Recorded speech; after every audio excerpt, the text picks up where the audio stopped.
जय जय राम। श्री राम जय राम जय जय राम। श्री राम जय राम जय जय राम। श्री राम जय राम जय जय राम।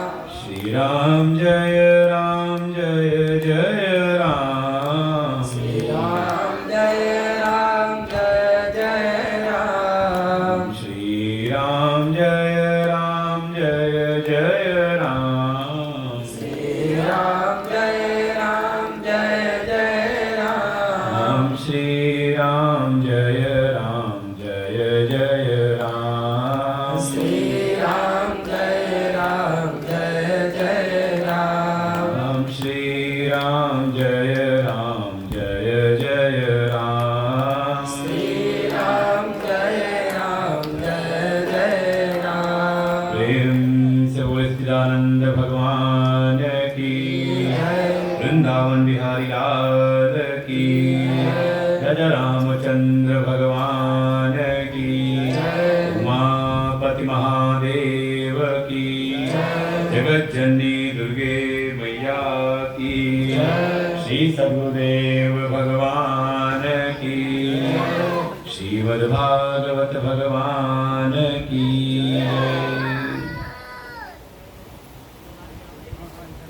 ॐ सहना भवतु सहनौ भुनक्तु सह वीर्यं करवावहै तेजस्विनावधीतमस्तु मा विद्विषावहै। ॐ शान्ति शान्ति शान्तिः। अखण्डमण्डलाकारं व्याप्तं येन चराचरं तत्पदं दर्शितं येन तस्मै श्रीगुरवे नमः।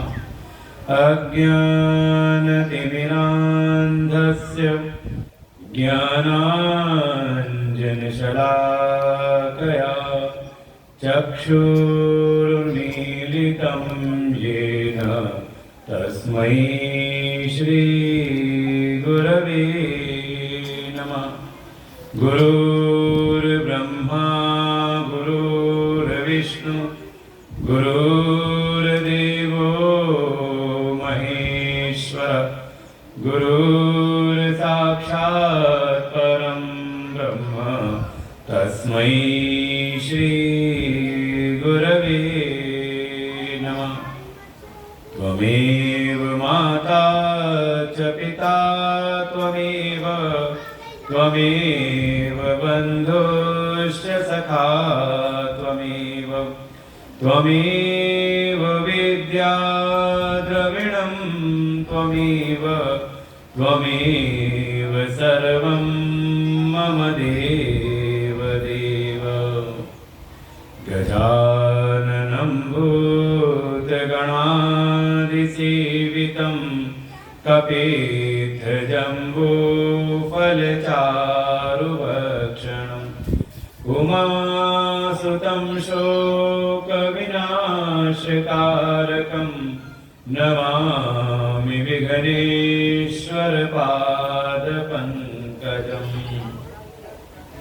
नारायणं नमस्कृत्य नरं चैव नरोत्तमं देवीं सरस्वतीं व्यासं ततो जयमुदीरये। सच्चिदानन्दरूपाय विश्वोत्पत्त्यादिहेतवे तापत्रयविनाशाय श्रीकृष्णाय वयं नमः। यं प्रवदन्तमनुपेतमपेतकृत्यं द्वैपायनो विरहकातरया जुहाव पुत्रेति तन्मयतया तरवो विनेदु तं सर्वभूतहृदयं मुनिमानतोऽस्मि।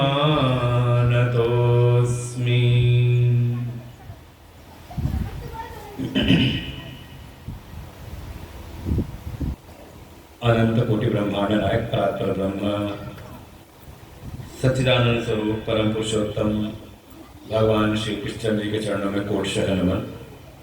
श्रीमद् भागवत भगवान को कोटशः प्रणाम। परमात्मा के अभिन्न स्वरूप प्रातः स्मरणीय परम श्रद्धेय परम वंदनीय श्री सद्गुरुदेव भगवान के चरणों में कोटशः नमन। समुपस्थित आचार्यगण, समस्त भगवत भक्त, श्रद्धा भक्ति स्वरूपी मातृशक्ति, श्रीमद् भागवत महापुराण की कथा। भाग्योदयेन बहुजन्म समर्जितेन, जब किसी के जन्म जन्मांतर के पुण्यों का उदय होता है, भगवान की उस पर परम कृपा होती है, तब वो भागवती कथा में उसका आना होता है। उसको ये श्रीमद् भागवत महापुराण की कथा सुनने को प्राप्त होती है। और श्रीमद् भागवत कथा कोई सुने तो कहा वो भक्ति, ज्ञान और वैराग्य तीनों से संपन्न होकर के कहा भगवत प्राप्ति कर लेता है। जैसे कि भागवत के अक्षर ही हैं, भा से है, कहा भा से भक्ति, ग से ज्ञान, व से वैराग्य। और जिसको भी ये भक्ति, ज्ञान, वैराग्य प्राप्त हो जाए तो कहा भागवत में आखिरी अक्षर है त, कहा वो भगवान की प्राप्ति करके इस भवसागर को तर जाता है। और यही मनुष्य जीवन का परम लाभ है कि हमारे जीवन में ऐसी साधना हो कि हम अपने कर्तव्यों का भी निर्वहन करें, अपने परिवार का पालन पोषण भी करें और साथ ही भगवान की भक्ति करते हुए इस मनुष्य जीवन को सार्थक करें। इस भव सागर को हम पार कर जाएं। ये बार बार जन्मना, बार बार मरना, ये तो पशुओं जैसी गति है। मनुष्य का जीवन तो हमें इसीलिए मिला है कि हमें बार बार इस जन्म में, इस संसार में न आना पड़े। ऐसी इसी भावना के साथ में श्रीमद् भागवत महापुराण की कथा प्रारंभ होती है। जन्माद्यसतोऽन्वयादितरतः चार्थेषु भिक्यस्वराट् तेने ब्रह्महृदाययादिकवये मुह्यन्त्यत सूरयः तेजो वारिणां यथा विनिमयो यत्र सर्गो मृषा धाम्ना स्वेन सदा निरस्तकुहकं सत्यं परमधीमहि धर्म प्रचितकैतवोऽत्र परमो निर्मत्सराणां सतां वेद्यं वास्तवमत्र वस्तु शिवदं तापत्रयोन्मूलनम् श्रीमद्भागवते महामुनिकृते किं वा परैरीश्वर सद्यो हृद्यवरुध्यतेऽत्र कृतिभिः शुश्रूषितत्तक्षणात् निगमकल्पतरोर्गलितं फलं सुखमुखादमृतद्रवसंयुतं पिबत भागवतं रसमालयं मुहुरहो रसिका भुवि भावुका। इस श्रीमद् भागवत महापुराण में वास्तव में उस परम धर्म का निरूपण है। जीव को उसके परम धर्म का बोध कराना, हमें अपने परम धर्म की पहचान हो जाए। आजकल का धर्म नहीं जो हिंदू, मुस्लिम, सिख, ईसाई वाली चर्चा करते हैं, वो तो बहुत नीचे के स्तर की बात है। धर्म माने हमारा कर्तव्य क्या है, हमें जीवन में क्या करना चाहिए। एक सामान्य स्थिति बनती है कि हाँ ठीक है, जीवन मिला है तो खाने पीने की, भोजन आदि की व्यवस्था करें, अपने घर परिवार को पाल पोस दें, तो इतना ही मन के भीतर भाव बना रहता है। और जन्म के बाद जैसी थोड़ी सी बुद्धि भीतर आई तो हमारा पूरा जीवन इसी कार्य में लगता है। कोई स्कूल जा रहा है पढ़ाई करने तो किस लिए कि पढ़ लिख करके कुछ योग्य हो जाए तो नौकरी पानी करके अपना घर परिवार पाल लें। और मान लो कोई न पढ़ाई करे तो घर वाले डांटते भी यही हैं कि घर कैसे चलावेगा, घास चलेगा, जाके पढ़ाई कर। शुरुआत से ही लग करके केवल एक हमारा एक सूत्री कार्यक्रम रहता है, कुछ अर्थ की व्यवस्था, कुछ धन की व्यवस्था हो जाए और कुछ जो हमारे जीवन की जरूरतें हैं, रोटी कपड़ा और मकान, इसी के लिए हमारा बिल्कुल पूरा सारा आयास प्रयास, सारे प्रयत्न, हमारी सारा परिश्रम इन्हीं कार्यों में लगता है। लेकिन थोड़ा विचार करें भागवत जी के माध्यम से कि क्या इतना ही हमारा कर्तव्य है कि हम अपना पालन पोषण कर लें, अपने घर परिवार को पाल पोष दें? क्या इतने के लिए ये मनुष्य का शरीर मिला है? तो देख करके लगता है अगर आप संसार को देखो, दुनिया को देखो, तो इतना काम तो हमारे पशु पक्षी भी कर लेते हैं। जो पशु योनि में आया हुआ है या पक्षी है, और यहाँ तक कि पेड़ पौधे भी, आप पेड़ की जड़ में आप पानी डालते हो, खाद डालते हो, और वो पेड़ उसको लेकर के अपने पत्तों को सींच देता है। पशु पक्षी भी अपना प्रजनन करते हैं, बच्चे उनके भी होते हैं, और मनुष्य के तो होंगे 2-4, अब इससे ज्यादा आज के समय बढ़ नहीं सकते। पहले होते होंगे 10-10, 12-12, आज के समय तो बस हम 2 हमारे 2, इतने ही पे लग जाता है पूर्ण विराम। पशुओं में देखें जाने कितनी संख्या उनके बच्चों की होती है, और वो पशु भी अपने बच्चों को पाल पोष देता है, और साथ ही उनको भी पशु पक्षी भी अपने बच्चों को रहना सिखा देते हैं, खाना पीना सिखा देते हैं। तो इतना ही अगर काम इस मनुष्य शरीर में आकर के भी हमने किया और केवल यहीं तक सीमित रहे, खाओ पियो और मौज करो, तो इतना काम तो हम पशु पक्षी की योनि में भी कर सकते थे। तो ये मनुष्य शरीर में आने का क्या प्रयोजन हुआ? वास्तव में मनुष्य का शरीर अगर हमें मिला है तो ठीक है, जो हमारे कर्तव्य हैं, हमारे घर परिवार समाज के जो कर्तव्य हैं, वो भी हमसे अच्छी प्रकार से हों।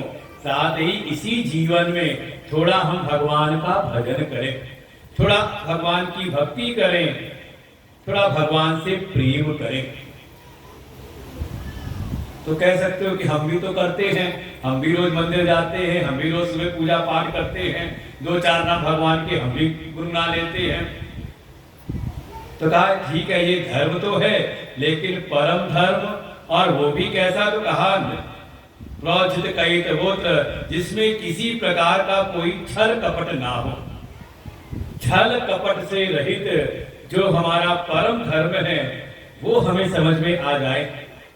जैसे मान लो कोई आकर के आपकी प्रशंसा करे, खूब आपकी महिमा गाए, खूब आपकी बड़ाई करे, और जब आप उसकी प्रशंसा सुन करके, उसकी बड़ाई सुन करके जब थोड़ा आप प्रसन्न हो जाओ तो कि हाँ ये बड़ा अच्छा आदमी है, देखो कितनी हमारी महिमा गा रहा है, और जैसे ही आप थोड़ा खुश हुए, प्रसन्न हुए, तब उसने अपना एक काम बताया, हमारा ये काम कर दो। अरे कुछ नहीं, 5000 रुपया उधार दे दो। मन में क्या हुआ तुरंत? अभी जो आप फूल रहे थे खुशी खुशी, अब मन में क्या हो? जैसे उसने कहा भैया 1000 रुपये ना हो, 100 रुपए दे दो। जैसी प्रशंसा करने के बाद जब आप प्रसन्न हुए, अभी तो खुश हो रहे थे, जैसे ही उसने अपना कोई काम बताया तो आप बताओ दिल के भीतर वही स्थिति रहेगी? अब मन के भीतर आएगा ये आदमी बहुत चतुर है, बहुत चालाक है, देखो हमारी प्रशंसा नहीं करने आया था, ये अपना काम बनाने हमारे पास आया था। तो अब बताओ उतने प्रसन्न रहोगे उस व्यक्ति से? अरे तुरंत 2-4 बहाने लगाओगे, भैया क्या करे, बड़ा हाथ तंग है, होता तो हम बिल्कुल तुमको दे देते सबका सब, है कि नहीं? करते कि नहीं करते? कई जीवन चलता ही रहता है। ऐसे ही मान लो आप भी जाओ भगवान की खूब पूजा करो, खूब उनकी सेवा करो, खूब उनको भोग लगाओ, उनको बढ़िया फल फूल चढ़ाओ, और फल फूल चढ़ाने के बाद भगवान से कहो कि प्रभु मेरा काम कर दो, प्रभु धन की वर्षा करा दो, बच्चे की बुद्धि ठीक करा दो, बच्चे की नौकरी लगवा दो, घर परिवार में शांति करा दो। तो क्या हुआ? जैसे आपके मन को खटका लगता है, ऐसे भगवान भी पहले आपकी पूजा से बड़े प्रसन्न होते हैं। आपकी सेवा देख के बड़ा अच्छा भगत है, देखो रोज आता है, मेरी सेवा करता है, रोज मेरी पूजा करता है। लेकिन वास्तव में ये मेरी बड़ाई करने, मेरी सेवा करने नहीं आता, ये आता है अपना काम बनाने। तो भगवान भी कुछ बचने का प्रयास करते हैं। देखो, अगर हम भगवान की सेवा कर रहे हैं तो ठीक है, ये हमारा कर्तव्य है, लेकिन ये परम धर्म नहीं, परम प्रेम नहीं।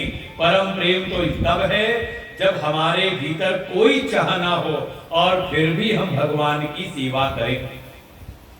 इसका नाम है प्रेम। देखो, और इस प्रेम से ही अपना परिवार चलता है, समाज चलता है। और जरा सा भीतर स्वार्थ की भावना आ जाए तो, जरा सा अपना कोई कामना, अपनी कोई इच्छाएं भीतर आ जाए तो कहा फिर प्रेम टिकता नहीं। जब बिना इच्छा के कोई हमारी सेवा करे इसे कहते हैं प्रेम। ऐसे ही भगवान के साथ भी जब कोई ये संबंध जोड़ता है कि भगवान से कुछ चाहिए भी ना हो और फिर भी भगवान की सेवा करे, इसका नाम है परम धर्म, निष्कपट परम धर्म। इसी का नाम है भक्ति। ऐसी भक्ति भीतर आ जाए, बस ये है कि भक्ति में कुछ बातें हमेशा ध्यान में रहे। भक्ति का पहला ही सिद्धांत है कि जिससे हमारा प्रेम है, जिसको भी हमने चाहा, जिसकी हम सेवा में लगे हुए हैं, उस पर हमारा दृढ़ विश्वास हो। बिनु विश्वास भक्ति नहीं, ते बिनु द्रवहि न राम। का बिना विश्वास के, और गोस्वामी तो बार बार इस बात को कहते हैं, जाने बिन न होई, बिन जाने न होई, का बिना जाने किसी पर हमारा विश्वास नहीं होता और बिना विश्वास के प्रेम नहीं होता। भगवान से अगर प्रेम है, भगवान की आप सेवा करते हो, भगवान के आप भक्त हो, तो भगवान पर पक्का विश्वास है कि भगवान हर परिस्थिति में हमारा कल्याण करने वाले हैं। चाहे बहुत अनुकूल है तब भी, और बहुत प्रतिकूल जीवन में है तब भी भगवान हम कल्याण करने वाले हैं। रहता है इतना विश्वास। कहा जब सब ठीक ठाक चल रहा तब तो रहता है कि हाँ भगवान की कृपा है, और जरा सा जीवन में कुछ बिगड़ने लग जाए तो कहा तभी भगवान का पर विश्वास टूटता है। और कोई पड़ोसी आके कह दे, जरा सी बात कह दे, जीवन में हमारे संकट हो, विपत्ति हो, और कोई पड़ोसी आके कह दे तुम बड़ा पूजा पाठ करते हो, देखो जब देखो पूजा पाठ में लगे रहते हो, जब देखो संतों की सेवा में लगे रहते हो, और तुम्हारे जीवन में विपत्ति आती रहती है। देखो हम कोई पूजा पाठ नहीं करते, हमारा जीवन बिल्कुल खुशहाल है। सुना तो नहीं कभी किसी ने, सुनाया तो नहीं। और क्या हुआ, जैसे ही किसी दो चार ने ये बातें कही, हम अपनी भक्ति छोड़ देते हैं। क्या हुआ, भक्ति तो थी लेकिन भगवान पर उतना विश्वास नहीं था। प्रेम हो भगवान से तो भगवान पर दृढ़ विश्वास भी हो, फिर थोड़ी भगवान के प्रति कृतज्ञता का भाव हो, हर समय ऐसा भाव बना रहे कि मैं आज जो कुछ भी हूं का ये भगवान की कृपा से ही। हर समय उनके प्रति एक आभार का भाव हो, एक कृतज्ञता का भाव हो कि हे प्रभु आपकी कृपा से ही आज मैं खुशहाल हूँ, आज मुझको बढ़िया जीवन मिला हुआ है, जैसा भी हूँ प्रभु आपकी कृपा से ही हूँ। बिल्कुल राम कृपा बिन सपने हूँ, जीवन लह विश्राम। वास्तव में इस जीव को अगर थोड़ा भी विश्राम है, अगर इस जीव को थोड़ा भी सुख है, तो वास्तव में सुख तो भगवान का ही स्वरूप है ना। जब प्रभु श्री राम का वर्णन करना हुआ तो यही कहा, जो आनंद सिंधु सुख राशि, जो आनंद के सिंधु हैं, और भागवत में कहा सच्चिदानंद रूपाय, जो वास्तव में परम आनंद रूप हैं। तो अगर हमें जीवन में थोड़ा भी कहीं सुख है तो वो भगवान की कृपा से ही है, और सुख कहीं ये संसार की वस्तुओं में सुख नहीं होता। आपको लगता है, भ्रम होता है कि हाँ संसार की किसी वस्तु में सुख है, नहीं तो दो चार गिनाओ सुख। किसी को लगता है कि हाँ बढ़िया भोजन मिल जाए तो बड़ा सुख है। अच्छा रसगुल्ले में सुख है कि नहीं? बटे रसगुल्ला बटे तो तो मन में होता, जब एक मिला तो मन में होता आज तो बड़ा बढ़िया रसगुल्ला मिला। अच्छा, परोसने वाले का दिल बड़ा हुआ, उसको लगा इनको रसगुल्ला पसंद है, उसने 2 और रख दिए। मन बड़ा गदगद हुआ कि बड़ा अच्छा आदमी है, देखो 2 और रख दिए। अच्छा, मान लो और खुश होकर के वो 2 और रख दे, तो जितना सुख पहला रसगुल्ला खाने में था, फिर उसके बाद 2 रसगुल्ले और खाए, जितना सुख मिला, अब मान लो 2-3 रसगुल्ले और खिलाए तो उतना ही सुख मिलेगा। अच्छा, मान लो डंडा लेकर के बैठ जाए, आज तो जितना रसगुल्ला खावा खिलाते हैं तुमको, और 20-25 रसगुल्ले खिला दे। इतना बोले कि गांव में बैठे हैं, गांव के आदमी भले खा ले, गांव के शहर का आदमी तो 2 के बाद ही पस्त हो जाता है। भाई तो मेहनत करेगा वो खा भी लेगा। लेकिन जिस वस्तु में हमने सुख चाहा था, वस्तु तो बढ़ गई तो सुख बढ़ना चाहिए ना। लेकिन दुनिया में बिल्कुल सत्य यही है कि जब तक कोई वस्तु नहीं मिली होती है तब तक उसमें सुख लगता है, और जब वस्तु मिल जाती है तो उसका वो सुख कहीं मिलता नहीं। वास्तव में सुख बाहर जगत में है नहीं, जगत की किसी वस्तु में भी सुख नहीं। सुख है कहीं तो केवल और केवल परमात्मा में, भगवान में। वो सुख की ही राशि है, सुख के ही स्वरूप हैं। अगर भगवान की कृपा हम पर है तो हमें थोड़ा बहुत सुख मिलता है, नहीं तो थोड़ा भी सुख बिना भगवान की कृपा के हमें प्राप्त हो नहीं सकता। तो पहला तो भगवान पर दृढ़ विश्वास रहे, और दूसरा हमेशा उनके प्रति थोड़ा धन्यवाद का, कृतज्ञता का, हे प्रभु आपकी कृपा से ही मेरे जीवन में जो भी सुख है वो आपकी कृपा से ही है। और साथ ही जब भगवान की भक्ति हम कर रहे हैं और भगवान को हमने जाना कि वो त्रिलोकी के स्वामी हैं, तीनों लोक में अगर किंचित भी कोई कार्य हो रहा है तो प्रभु की इच्छा से ही हो रहा है। तीनों लोकों के वही स्वामी हैं, वही मालिक हैं, तो फिर मैं क्यों चिंता करूं? चिंता तो नहीं होती, कल क्या होगा, अब आगे क्या होगा। आप देखो, छोटा सा बच्चा होता है जो अपने माता पिता पर आश्रित है, उसको चिंता नहीं होती। वो तो केवल घर में बैठ के फरमाइश करता है, कोई चीज ना मिले तो रोता है, हाथ पैर पटकता है। इसलिए उसको नहीं पता कि माता पिता की सामर्थ्य है कि नहीं है। उसको तो लगता है कि मेरा पालन पोषण करने वाले मेरे माता पिता हैं, वो जैसे भी मुझको ला करके देंगे। ऐसे ही भक्त का स्वभाव है, वो हर समय निश्चिंत रहता है। उसके जो कर्तव्य है, उसके जो भी कार्य हैं, वो अपना काम करता है और फल छोड़ देता है भगवान के ऊपर।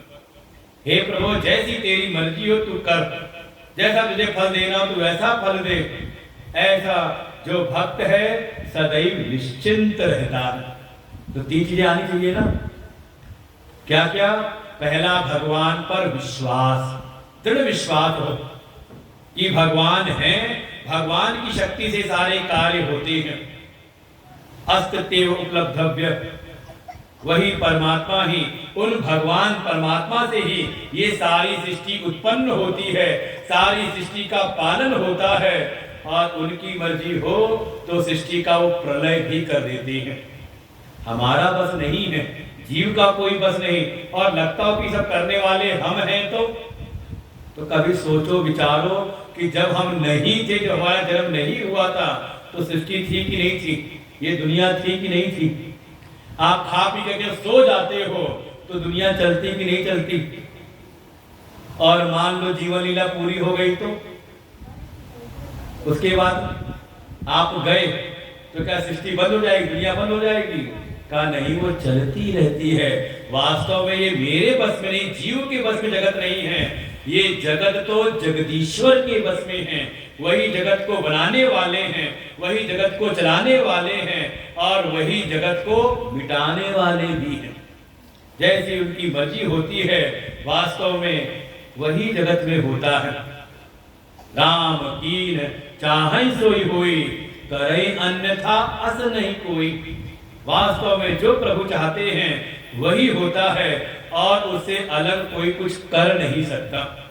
इसलिए ऐसे प्रभु पर हमारा विश्वास बने। उनके प्रति कृतज्ञता का भाव हमेशा मन में रहे कि उनकी कृपा से ही मेरे सारे कार्य हो रहे हैं।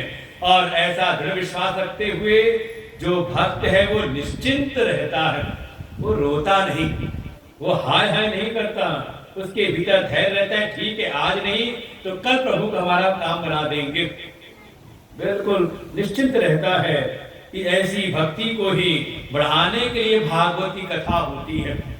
और ऐसी भक्ति हृदय में आ जाए तो उसके जो दोनों पुत्र हैं, उसके जो दोनों बच्चे हैं ज्ञान और वैराग्य, वो भी आपको प्राप्त हो जाते हैं। ऐसी भक्ति देने के लिए ही श्रीमद् भागवते महामुनि व्यास जी ने श्रीमद् भागवत की रचना की। एक बार कोई भागवत को अच्छी प्रकार से सुन ले, अपने हृदय में धारण कर ले, अरे तत्काल ही तापत्रयोन्मूलनम, उसके जीवन के तीनों प्रकार के जो ताप हैं, कष्ट हैं, दुख हैं, एक इस भौतिक जगत से मिलने वाला दुख, देखो कोई कुछ दुख ऐसे होते जो दुनिया से मिलते हैं। दुनिया का कोई व्यक्ति आपको, कोई वस्तु आपको दुख देती है, लगता है कि हाँ देखो इसके कारण उसको कष्ट मिल रहा है। कुछ तो इस भौतिक जगत से, कुछ ऐसा है कि वो भौतिक जगत से नहीं है, बल्कि आपका वहां बस भी नहीं, कहीं देवताओं की ओर से कष्ट मिलता है। अरे गर्मी को बढ़ जाए तो ये सूर्य भगवान को भी क्या हुआ, इतना तप रहे हैं।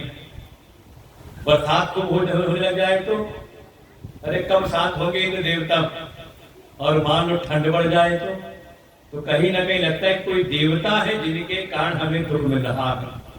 और मान लो कभी ऐसी स्थिति, बाहर से कोई दुख नहीं, अपने कमरे में आराम से एकांत में बैठे हैं, लेकिन बैठे बैठे ही मन के भीतर से कोई बात याद आ गई, कोई पुरानी बात याद आई, और उस पुरानी बात को याद करके हमारा मन दुखी हो जाता है कि नहीं होता। इसे कहा आध्यात्मिक, कहीं बाहर से नहीं भीतर से। जो कोई श्रीमद् भागवत की शरण में आता है, कथा को सुनता है, कथा के द्वारा भगवान की भक्ति प्राप्त करता है, उसके जीवन के तीनों प्रकार के जो दुख हैं, आदि भौतिक, आदि दैविक और आध्यात्मिक, तीनों प्रकार के जो दुख हैं सब मिट जाते हैं। नैमिषे निमिष क्षेत्रे ऋषय शौनकादय सत्रम स्वर्गाय लोकाय सहस समासत तैकदा तु मुनयः प्रातभूताग्नयः सत्कृतं सूतमासीनं प्रपच्चोदमादरात्। कथा प्रारंभ होती है नैमिषारण्य तीर्थ से, जहां पर हजारों हजार ऋषिगण एकत्र हुए एक बहुत बड़ा एक यज्ञ का अनुष्ठान करते हैं। और यज्ञ भी ऐसा जो कई हजारों महीने चले, सहस्रमास, हजारों महीने चलने वाला ऐसा एक यज्ञ कर रहे हैं। और यज्ञ से चाहते क्या है, कहा हमें परलोक में सुख की प्राप्ति हो, स्वर्ग की प्राप्ति हो। देखो स्वर्ग की बात तो हमारे शास्त्रों में है। स्वर्ग माने, देखो फोन पे बात करना बिल्कुल मना है कथा में। हरिओम, कथा में बैठना है तो फोन ना चलाओ, फोन बंद करके बैठो। हाँ, फिर कथा कहानी कहावतें सुनाना शुरू करेंगे। देखो यही सब जाने अनजाने क्या जान करके हम पाप करते हैं। कई बार ये बहुत बड़ा पाप है। कथा में आओ, भगवान के मंदिर में आओ, किसी संत के पास आओ और उस पर ध्यान ना दे करके दुनिया में ध्यान लगाओ। तो हमारे गुरु जी कहते हैं बिल्कुल वैसे ही पाप है जैसे आप किसी के घर जाओ और घर की जो मलकिन है उससे बात करो ना, उससे दुआ सलाम करो ना, और उसकी पतों से, उसकी बहू से खूब बात करो घंटा भर, और फिर चली जाओ वहां से। तुम्हारे जाने के बाद क्या होगा घर में? कला होगी कि नहीं? ऐसे ही जहां भगवान विराजमान है, भागवत जी विराजमान है, और यहाँ आकर के भागवत जी पर, भगवान पर हमारा ध्यान नहीं, और ध्यान क्या है का इस दुनिया में कहीं ना कहीं ध्यान लगा हुआ है। भाई मोबाइल से अगर कहीं दुनिया में लगा हुआ है ना मन, तो भगवान बहुत नाराज होते हैं कि फिर आए क्यों थे यहाँ पर, दिखावा करने के लिए कि हम भगवान के बड़े भगत हैं, कथा सुनने आए हैं। भगवान सब जानते हैं। और बिल्कुल ये सब मंदिर में जाओ तो भगवान पर हमारा ध्यान लगा रहे। कथा में जाओ तो भगवान में हमारा ध्यान लगे। इसके लिए कथा, इसके लिए हम जाते हैं भगवान के मंदिर में, कथा में। और मंदिर में जाके, कथा में जाके मन अगर बाहर जा रहा है तो भगवान समझ जाते हैं कि ये मेरे पास नहीं आया, छल कपट करने आया हुआ है। ऐसे कहा सारे ऋषि लोग बैठे थे यज्ञ करने के लिए, क्योंकि हमारे वेद कहते हैं स्वर्ग कामो यजेत। अगर मन के भीतर स्वर्ग की कामना है कि चलो ये जीवन जैसे बीता सो बीता, कम से कम मरने के बाद नरक न जाना पड़े। जाना तो नहीं किसी को नरक? कोई है नरक जाना जिसको? अमृता बताए क्या? कोई नहीं जाना चाहता नरक। तो कहां जाना चाहते हो? पक्का स्वर्ग जाना है तो कहते हैं स्वर्ग कर जाने वाले को यज्ञ करना पड़ता है। कभी ना कभी घर में, कभी ना कभी समाज में, कभी ना कभी मंदिर में यज्ञ किया करो। सब मिलकर के यज्ञ करो। आचार्यों को बुला करके, पंडित को बुला करके थोड़ा देवताओं को आहुति डालो। भाई जो स्वर्ग में रहने वाले देवता हैं उनको जब खुश किए रहोगे, प्रसन्न किए रहोगे, तभी तो अपने घर बुलावेंगे। ऐसे कौन? आप कभी यज्ञ करो नहीं, उनकी सेवा करो नहीं, उनको कभी खुश करो नहीं, तो अपने घर क्यों आने देंगे? वो अपना दरवाजा बंद कर देते, कभी इसने यज्ञ किया नहीं, इसको आने मत देना। फिर कहाँ भेजो इसको? कहा ये हमेशा अपने भोग में लगा रहता था, इसको भेजो नरक में। तो न चाहते हुए भी कोई चाहता नहीं नरक जाना, लेकिन अगर यज्ञ नहीं किया तो यज्ञ जाना पड़ता है नरक में। तो स्वर्ग की कामना से युक्त होकर के कि स्वर्ग की कामना हमारे भीतर, तो हमें यज्ञ करना चाहिए। और यज्ञ भी हजारों मास चलने वाला, ऐसा यज्ञ करके बैठे हैं। लेकिन बीच बीच में उनके मन में आता है जो थोड़ा समय मिलता है, इस समय का हम सदुपयोग करें, उसमें कुछ भगवान की कथा सुने। नैमिषे निमिष क्षेत्रे ऋषय शौनकादय सत्रं स्वर्गाय लोकाय सहस समासत। तो एक दिन प्रातः यज्ञ से निवृत्त होकर के जब यज्ञ विश्राम लिया, तो शौनक आदि ऋषियों ने देखा कि सूत जी का आगमन हुआ है। सूत जी हमारे मध्य आए हुए हैं और ये सूत जी बहुत ज्ञानी हैं, बहुत विद्वान हैं, इनको सारे धर्मशास्त्रों का ज्ञान है। इन्होंने अपने गुरुजी को सेवा करके प्रसन्न किया और उनसे सारे पुराणों का ज्ञान प्राप्त किया है, जो 18 पुराण हैं और साथ ही महाभारत और रामायण, इनका भी इन्होंने अच्छी प्रकार से अध्ययन किया है। तो सभी ऋषियों ने सूत जी को बैठाया व्यासपीठ पर और उनसे कहा आप हमें कथा सुनाइए और कथा में वो साधन बताइए। तत्र तत्रांजसायुष्मन् भवता यद् विनिश्चितं पुंसामेकान्ततः श्रेय तन्न संचितुमर्हसि। ये शौनक आदि ऋषियों ने कहा हे सूत जी, ये कलयुग का कैसा घोर समय आया हुआ है।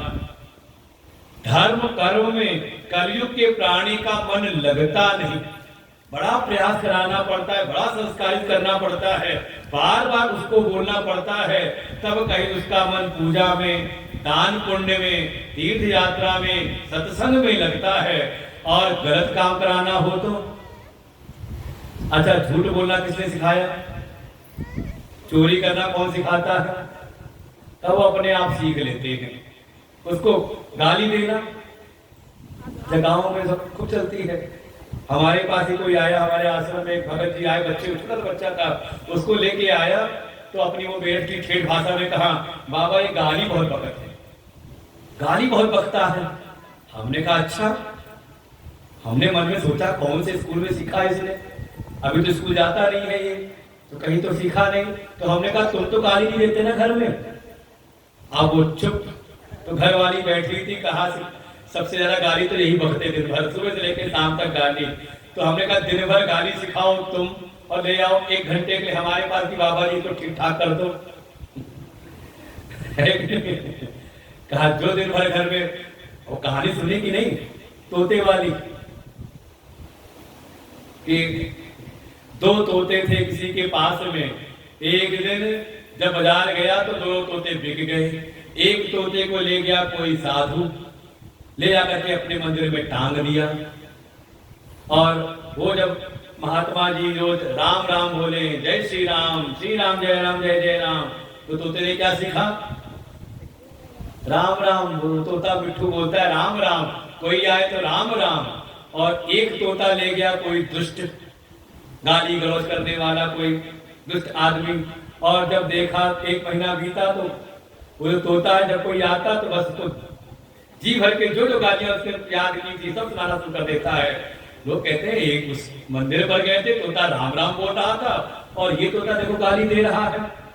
तो वास्तव में तोता नहीं दे रहा, तोता जिस संगत में है वो उसको सिखा रहे हैं।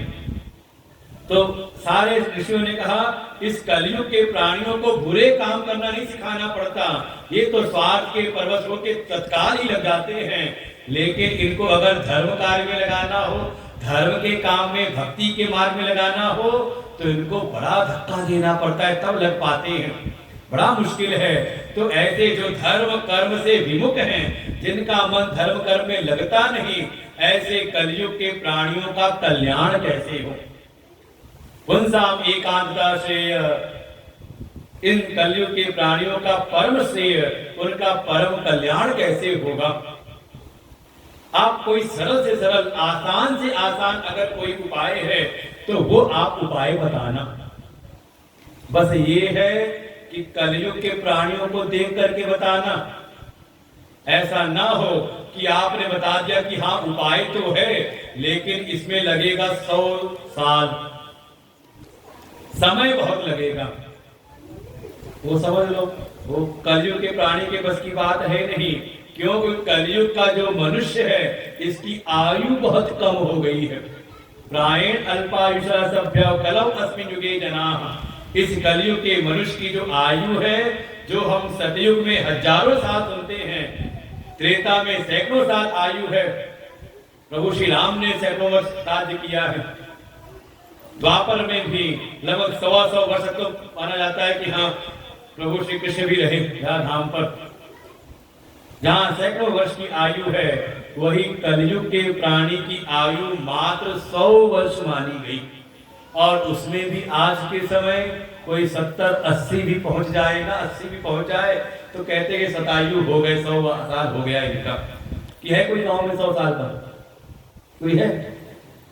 गांव में भले हो जाए, शहर में तो 70 के बाद इधर सरकार ने रिटायर किया, उधर घर वालों ने रिटायर किया और फिर वो रिटायर ही हो जाता है, चला ही जाता है।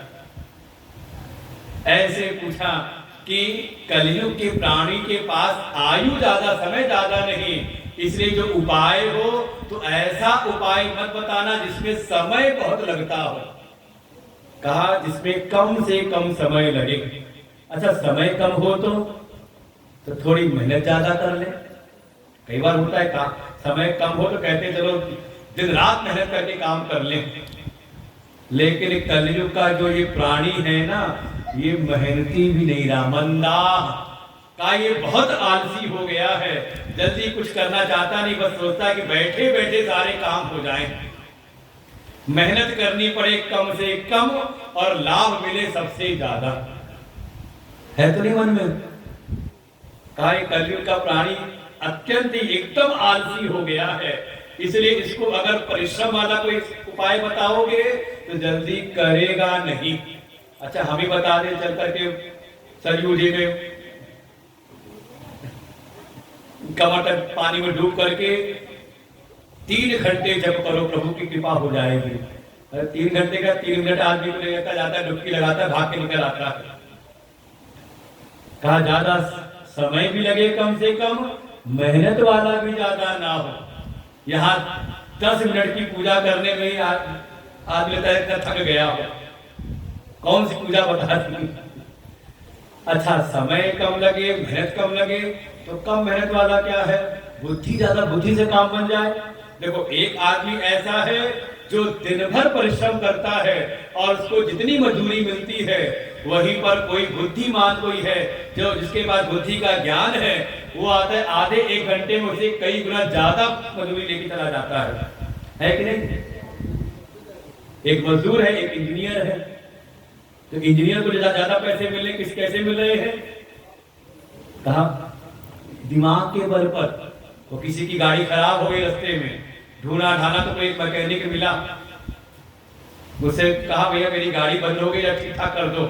वो आया, वो मैकेनिक होशियार मैकेनिक था, वो गाड़ी का बोनट खोला उसने, दो चार जगह इधर उधर देखा, फिर अपनी झोली से एक छोटी सी हथौड़ी निकाली और चार कोने पे ठक ठक ठोक ठोक की उसने, और बोनट बंद किया, कहा भैया स्टार्ट करो, और वो गाड़ी स्टार्ट हो गई। उसने पूछा भैया क्या सेवा दूं, क्या पैसा दूं?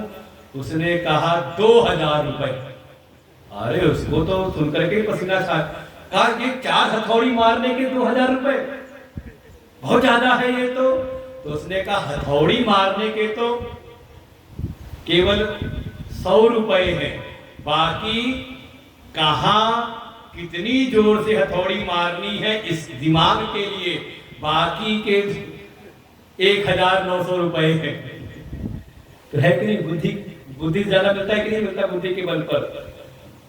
लेकिन कलयुग का जो प्राणी है ना, दुनिया के उपद्रव में चाहे तो कितनी बुद्धि लगा ले, कितना परिश्रम कर ले, लेकिन धर्म कर्म में भक्ति में ज्यादा बुद्धि लगाना नहीं चाहता। लगाए कैसे? कहा भाषा ही नहीं आती, अब पुराण पढ़े कैसे, है कि नहीं? तो कहा बुद्धि भी ज्यादा ना लगानी पड़े, तो कैसा उपाय चाहिए? तो बिल्कुल जैसे आप जाते ना पंडित जी के पास में, पंडित जी जरा कष्ट बहुत है, संकट बहुत है, जरा कोई उपाय करा दो। कैसा उपाय? जिसमें समय लगे कम से कम, जिसमें मेहनत भी हो कम से कम, बुद्धि भी ज्यादा लगानी ना पड़े। तो पंडित जी कहे फिर ठीक है, खर्चा बहुत लगेगा। कहे नहीं भैया तुम ज्यादा बताए रहे हो, पड़ोस वाला पंडित ज्यादा कम में काम कराए रहा है कि नहीं? पंडित जो दक्षिणा बता दे ज्यादा तो कहेंगे बाबा ये पंडित लालची बहुत है, बहुत पैसा मांगता है तो नहीं? तो कहा साथी, कहा जिसमें लागत भी कम से कम आए, कम से कम समय में, कम से कम मेहनत में, कम से कम बुद्धि में और कम से कम खर्चे में, अगर इस मनुष्य के कल्याण का कोई उपाय है तो हे सूत जी कृपा करके हमको उपदेश करिए। ब्रूहि योगेश्वरे कृष्णे ब्रह्मण्ये धर्मवर्मणि स्वाम काष्ठामधुनोपेते धर्मकं शरणं गतः। कैसे मनुष्य के जीवन में मनुष्य को आसानी से भगवान की प्राप्ति हो जाए, कि वो अपने जीवन के जो कर्तव्य है उनका पालन भी करे और साथ ही भक्ति करके भगवान की प्राप्ति कर ले, उसके जीवन का कल्याण हो जाए। थोड़ा कोई सरल उपाय हो तो आप हमें बताइए। सूर्य जी बड़े प्रसन्न हुए, तुरंत ही अपनी पूरी गुरु परंपरा को उन्होंने याद कर लिया। याद किया, सुखदेव जी का स्थिति की, सुखदेव जी के पिता व्यास जी का स्मरण किया, भगवान नारायण का स्मरण किया। कहते हे ऋषियों आपने बड़ा अच्छी बात पूछी है, ऐसे ही मन के भाव, ऐसे ही मन का प्रश्न तो संसार के सभी प्राणियों के मन में रहता है कि हमारा भी कल्याण हो जाए। अब मनुष्य के शरीर में आए हैं तो हमारा भी कल्याण हो, लेकिन लागत ज्यादा न लगे, मेहनत ज्यादा न लगे, बुद्धि ज्यादा लगानी पड़े, कोई सरल उपाय हमें भी मिल जाए तो हम भी अपने मनुष्य जीवन में अपना कल्याण कर लें। सभी के मन की यही बात रहती है। तो क्या उपाय है? तो सूत जी कहते थोड़ा देखो विचार करो, भाई कोई भी काम करना है तो पहले ये तो विचार करें कि हमारे पास है क्या, हमारे पास पूंजी क्या है, सामर्थ्य क्या है। तो जो भी सामर्थ्य है उसको हम कैसे अच्छी प्रकार से लगाएं। देखो यही है बुद्धिमान व्यक्ति की पहचान। वो सीधे किसी काम में नहीं दौड़ पड़ता, पहले देखता है कि मेरी सामर्थ्य कितनी है, मेरे पास पूंजी कितनी है, चाहे वो शरीर की ताकत हो चाहे धन की ताकत हो। विचार करते कि नहीं करते? कोई भी काम करना हो तो समझदार व्यक्ति पहले विचार करता है हिसाब किताब का कि कैसे, कहाँ कितनी पूंजी है तो कहाँ कैसे लगाना है। तो सूत जी भी कहते हैं कि जो कलयुग का प्राणी है पहले थोड़ा विचार तो करे कि भगवान ने उसको भेजा है तो उसको क्या क्या दे करके भेजा है। तो सबसे पहले कहा कि मनुष्य के पास में सामर्थ्य है कर्म की सामर्थ्य। देखो आपको ये कर्म करने की सामर्थ्य मिली हुई है, बस मर्जी आपकी है कि अपने कर्म करने की सामर्थ्य को आप बुराइयों में लगाते हो या अच्छाई में लगाते हो। है कि नहीं भाई? यही कर्म की, शरीर में एक कर्म करने की, और देखो मनुष्य कोई मिली हुई है, बाकी जितनी भी योनियां हैं वो सब भोग योनि है। वो नया कर्म नहीं करके, नया कर्म करके नई कमाई नहीं कर सकते, उनकी जो कमाई है उसको केवल भोग सकते हैं। लेकिन मनुष्य को वो कर्म की सामर्थ्य मिली है कि वो जीवन में अच्छे कर्म करके चाहे तो अपने को आगे बढ़ा ले, ऊपर की ओर ले जाए, अपने को देवलोक की ओर ले जाए, और चाहे तो बुरे कर्मों में, पाप कर्मों में अपने आप को लगा करके चाहे तो अपना पतन करा दे नरक आदि में। ये मनुष्य को ही है। इसीलिए जो 14 भुवन 14 लोक हैं तो 7 ऊपर हैं, 7 नीचे हैं, और ये जो मनुष्य का लोक है ये बीच में है। क्यों बीच में है? क्योंकि आपके पास वो सामर्थ्य है कि चाहे तो आप सीढ़ी चढ़ के ऊपर चले जाओ, स्वर्ग की ओर, देवलोक की ओर पहुंच जाओ, देवता बन जाओ, और चाहे तो अपना पतन करा करके नीचे चले जाओ। ये सामर्थ्य अपने पास में ही है। तो पहली सामर्थ्य है कर्म की सामर्थ्य। जो भी कर्म करें थोड़ा विचार तो करें कि इसके द्वारा पाप होगा या पुण्य होगा। देखो पुराने जो लोग थे पहले बड़ा विचार करते थे कुछ भी करने से पहले। अगर कोई कह भी दे कि भैया थोड़ा बेटा से झूठी गवाही दे दो तो उनको बड़ा भय होता था। कहते थे कि नहीं भैया घर परिवार पालना है, झूठ नहीं बोलेंगे, है कि नहीं? अच्छा आज के समय किसी से कह दो भैया थोड़ा हमारी तरफ से सच बोल दो, सच्ची गवाही दे दो, तुम सब जानते हो, तो वही आदमी कहता है आज के समय का, नहीं भैया सच नहीं बोलेंगे, घर परिवार पालना है कि नहीं? पहले हर एक समय, हर एक काम करते समय हमारे मन में होता था कि इससे हमारा परलोक तो नहीं बिगड़ेगा। लेकिन आज के समय में इतने लोभी हो गए, इतने स्वार्थी हो गए कि अब लोक परलोक की चिंता नहीं करते, और अपने कर्म की सामर्थ्य से हम अपना पतन खुद ही कराते हैं। देखो सुख दुख कोई नहीं देता आपको, बल्कि जैसे आपके कर्म हैं वो आपके कर्म ही सुख दुख देते हैं।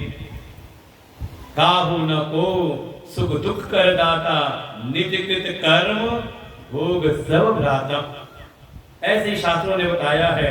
तो पहली है कर्म की सामर्थ्य। जो भी कर्म की सामर्थ्य है उसको धर्म के कार्य में लगाएं, अनीति के कार्यों में, बुरे कार्यों में नहीं। ये धर्म का मार्ग ही आपके जीवन में सुख लेकर के आता है।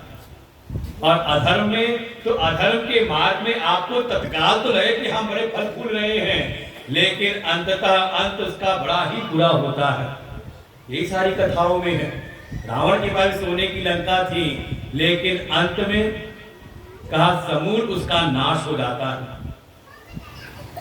तो जो कर्म की सामर्थ्य है उसको पाप में ना लगाएं, बल्कि उसको धर्म में लगाएं। पहली सामर्थ्य हमारे पास। दूसरी कहा अर्थ की सामर्थ्य। थोड़ा बहुत रुपया तो सभी बचा के रखे रहते हैं, इसे कहते हैं ना अर्थ। थोड़ा बहुत सभी के पास में है, जितना भी है आप उस अर्थ को कहां लगाते हो। अभी अगर रुपया मिल जाए आपको, तो कहीं से मिल जाए तो पहला मन में क्या जाएगा? देखो कई बार छोटे बच्चों को देखो, घर में आपने बच्चे को रुपया दिया, कोई मेहमान आया था, कोई रिश्तेदार गया तो रुपया दिया, तो एक बच्चा तुरंत दौड़ के भागता है दुकान पर, कुछ खा लो, कुछ ले आओ, है कि नहीं? और वही एक बच्चा ऐसा है जो बचा करके रखता है कि घर में कभी कुछ काम होगा तो उस काम पे हम लगाएंगे, है कि नहीं? दोनों मन में रहता है। तो अच्छा कौन है?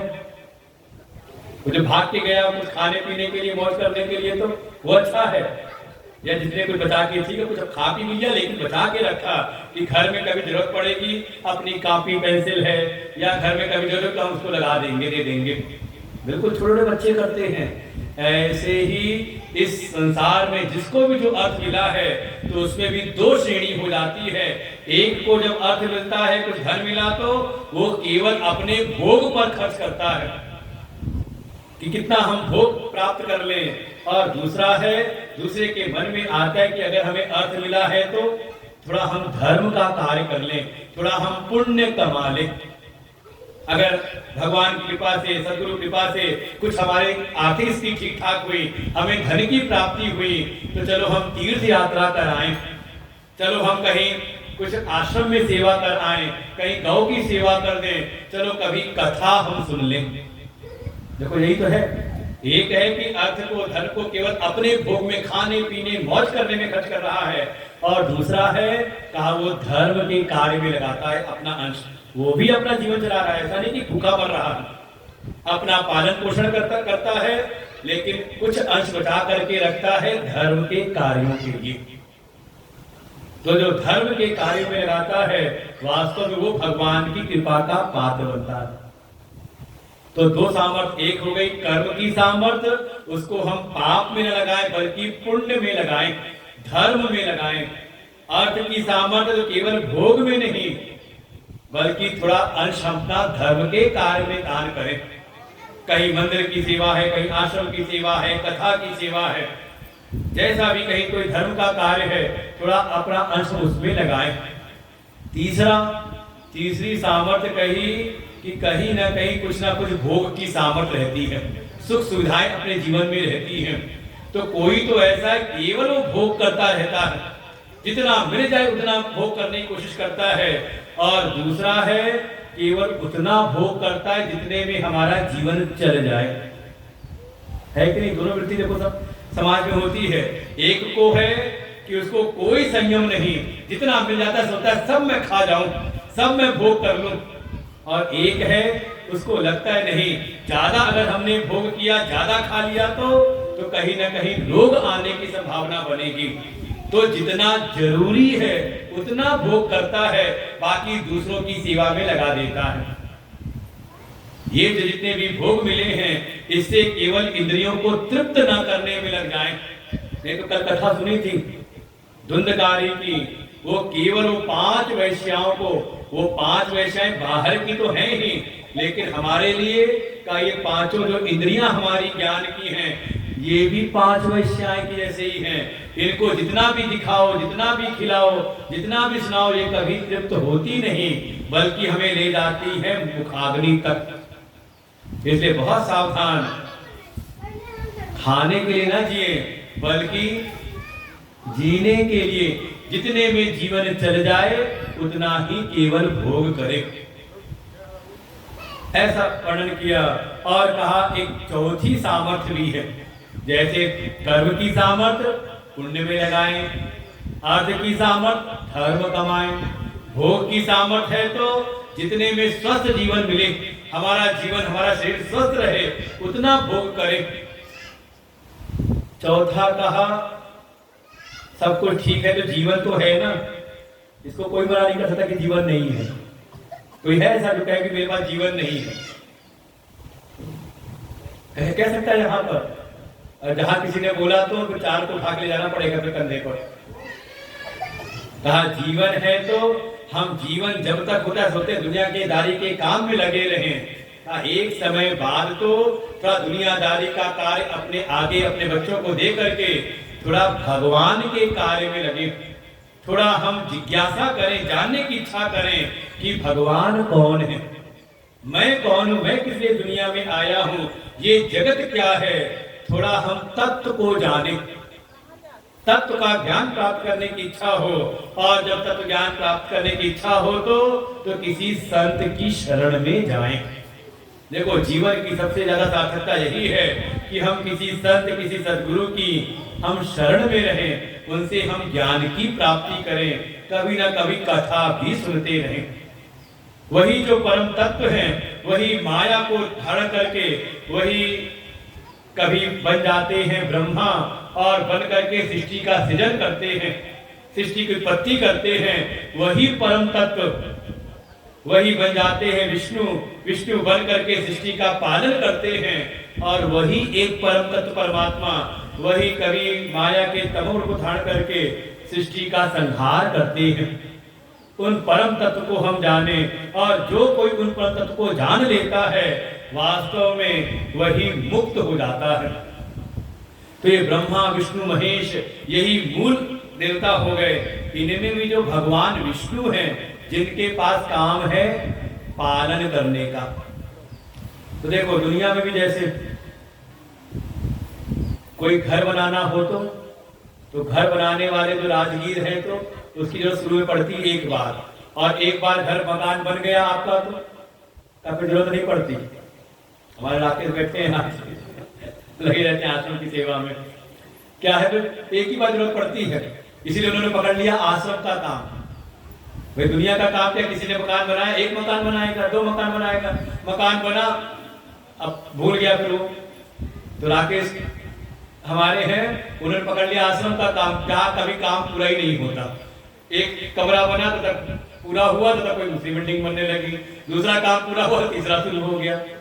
भाई काम ही पूरा नहीं होता। भाई भगवान का कार्य है, कोई ना कोई काम चलता ही रहता है। तो बनाने वाले की जरूरत पड़ती है शुरू में एक बार, फिर जरूरत नहीं पड़ती। अच्छा, तोड़ने वाले को, घर तोड़ के दोबारा बनाना है, बिल्कुल सब गिरा देना है, तो तोड़ने वाले को बुलडोजर मंगाना हो तो एक बार गिरा के ध्वस्त कर दिया, एक बार जरूरत। लेकिन जो घर को बनाए रखने वाले, मेंटेनेंस वाले जो होते हैं, उनकी जरूरत बार बार पड़ती है। कभी वो राजगीर के रूप में आता है, कभी बढ़ई के रूप में आता है, कभी बिजली वाले के रूप में, कभी आएगा प्लम्बर के रूप में, कभी किसी रूप में, तो किसी रूप में आता रहता है वो। तो ऐसे ही जिनके पास दुनिया को पालन करने की जिम्मेदारी है, ऐसे भगवान विष्णु इस पृथ्वी पर बार बार आते हैं कोई ना कोई रूप लेकर के। कभी वही आते हैं शरद कुमार बन करके अपना कार्य करके चले जाते हैं, वही आते हैं कभी वाराह रूप में, वही कभी आते हैं नारद, कभी बनते हैं नर नारायण, कभी बनते हैं कपिल, कभी दत्तात्रेय, कभी व्यास, कभी नरसिंह, कभी वामन, कभी राम, कभी परशुराम, कभी कृष्ण, कभी महात्मा बुद्ध और कभी कल्कि। वो कभी ना कभी किसी न किसी रूप को, जैसा कार्य है वैसा रूप बना करके वो इस पृथ्वी पर आते हैं। उन भगवान विष्णु के ये जितने भी अवतार हैं, वो जो जो रूप लेकर के बारंबार आते हैं, उनकी कथाओं का वर्णन, उनकी लीलाओं का वर्णन जिसमें है, उसी का नाम है भागवत। एके चांश कला पुंस कृष्णस्तु भगवान स्वयं इंद्रारी व्याकुलम लोकम भ्रयन्ति युगे युगे। वो भगवान विष्णु, भगवान नारायण हर युग में समय समय पर कहा वो इस धाम पर आते हैं।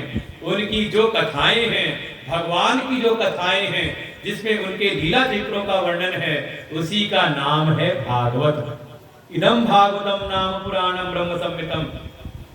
और भागवत कुछ और नहीं, भगवान के जो 24 अवतार हुए हैं, उनके लीला चित्रों का जिसमें वर्णन है, उसी का नाम है भागवत।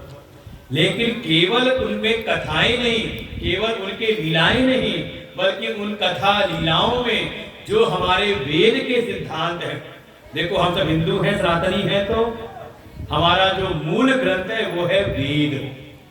जैसे अन्य धर्म वालों के है ना कोई एक ग्रंथ, हमें लगता है कि हमारे तो बहुत ढेर सारे, कौन सा है समझ में नहीं आता। तो ऐसा ना समझे कि कोई बात नहीं।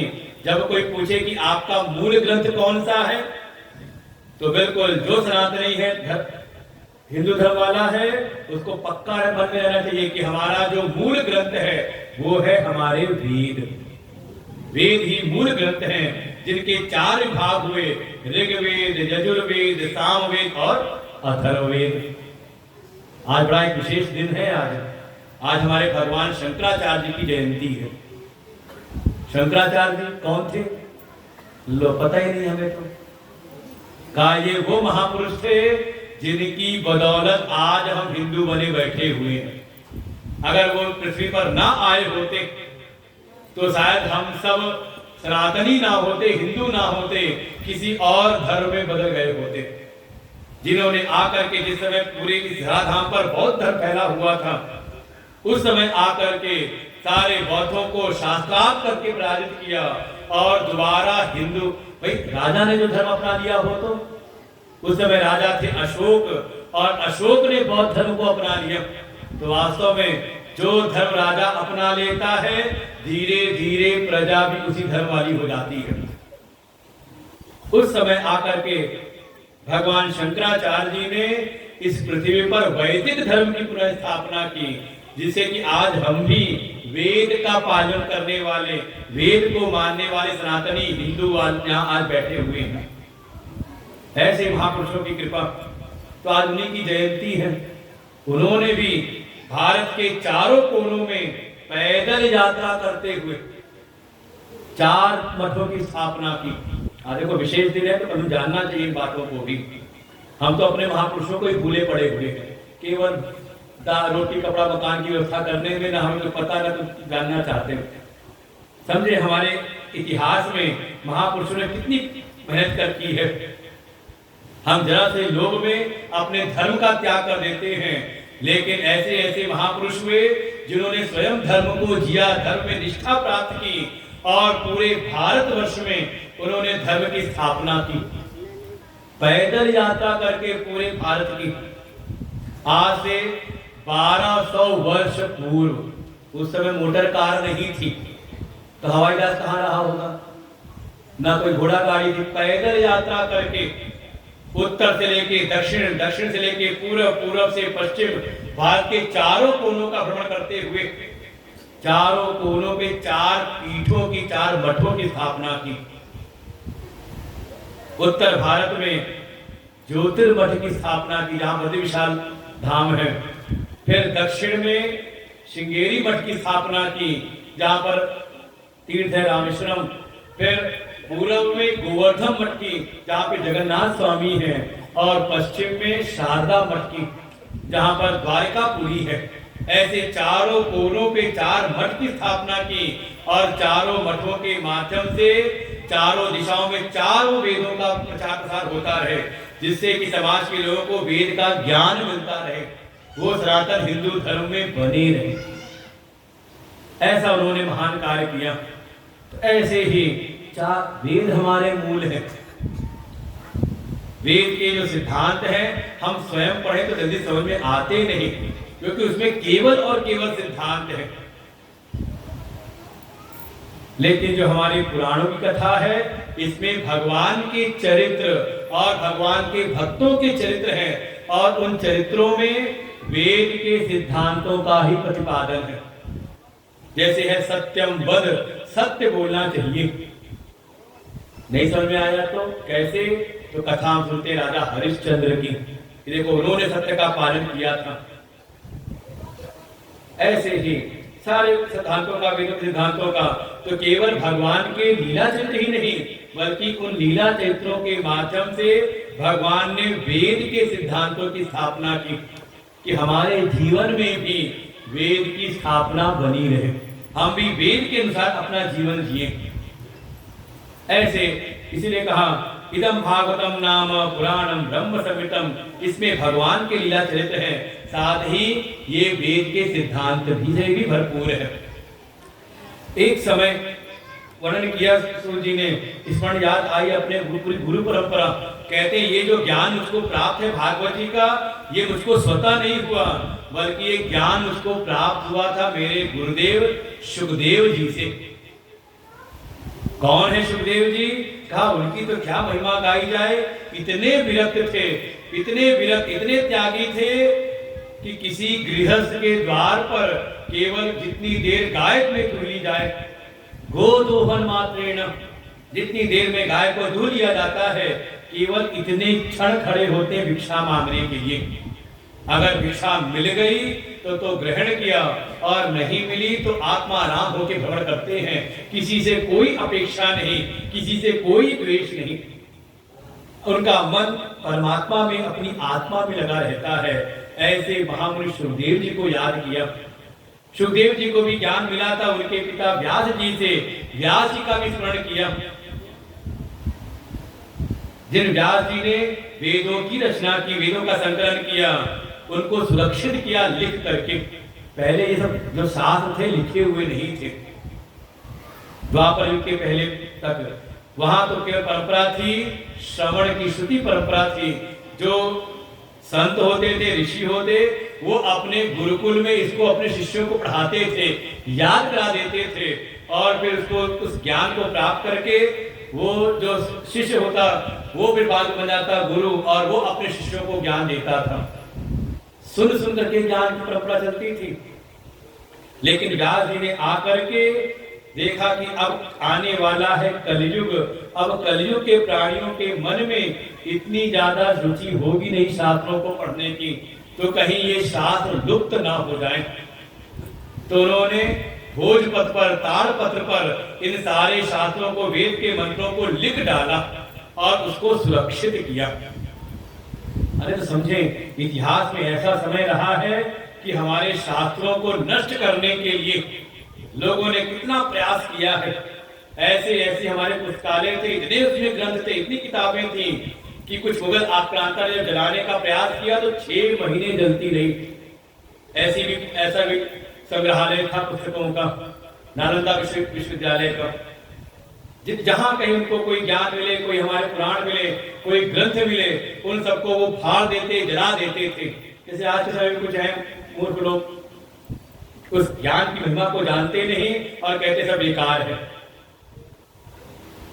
लेकिन फिर भी ये ज्ञान की परंपरा बनी रही, कारण हमारे ऋषि महात्माओं ने उसको अपनी बुद्धि में कंठस्थ किया और जब समय अनुकूल आया तो उसको दोबारा लिख डाला। उससे ये ज्ञान की परंपरा बची रही। यही कार्य किया था व्यास जी ने, जिन्होंने चारों वेदों का संकलन किया, एक एक करके 17 पुराण लिख दिए। कितने पुराण हैं? 17। मतलब यहाँ जो सुना दो सब सत्य वचन, बढ़िया अच्छे श्रोता है। मतलब गलत सलत कुछ बोल दे तो कोई बात नहीं, गुरु जी सत्य वचन। कुल है 18 पुराण, लेकिन अभी तक उन्होंने 17 पुराण लिखे। और